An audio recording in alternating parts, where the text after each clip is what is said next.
তোমার বন্ধু নবীকে বেশি মহব্বত করবা। সুবহানাল্লাহর আওয়াজ তো আসতে হবে কেন? এই কথা শোনার পরে আপনারা বেজান না খুশি? নবীকে সম্মান করার কথা আল্লাহ পাক বলেছেন, এই কথা শোনার পরে আপনারা বেজান না খুশি? অল্প নাকি বেশি?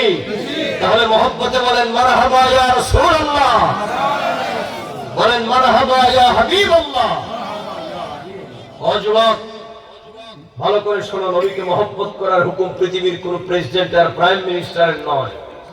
আল্লাহর হাবিবকে মহব্বত করার হুকুম পৃথিবীর কোন নেতার নয়। আল্লাহর হাবিবকে অকৃত্রিম মহব্বত এবং আল্লাহর হাবিবকে দুনিয়ার সব কিছুর চাইতে বেশি তাজিম প্রদর্শন করতে হবে, এই হুকুম হচ্ছে আমার আল্লাহ। তাহলে কথা বুঝে থাকলে জবাব দেন, আল্লাহর হুকুম আমাদের মানার দরকার আছে না নাই?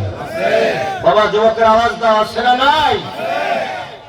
এরপরে আল্লাহ পাক বলেন ওয়াতুসাব্বিহুহু বুকরাতাও ওয়া আসীলা, আর তোমরা সকাল সন্ধ্যে আমি আল্লাহ পাকের গুণকীর্তন করবা।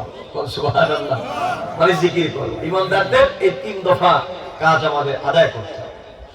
এবার আসলে আমরা সংক্ষিপ্ত কিছু ব্যাখ্যা শুনি আয়াতে। সূরা ফাতহের আয়াতের মধ্যে বলা হয়েছে নবীকে তাজিম করবা।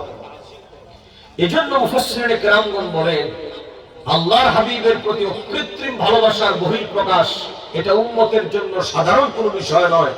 নবীজিকে তাজিম করা উম্মতের উপরে ওয়াজিব। কথা বলেন, নবীজিকে সম্মান করা উম্মতের উপর কি ওয়াজিব? কিন্তু আমাদের দেশে এক শ্রেণীর কপাল পোড়া মানুষ আছে, নবীজির তাজিমের কথা শুনলে তাদের চেহারা বেজার হয়ে যায়।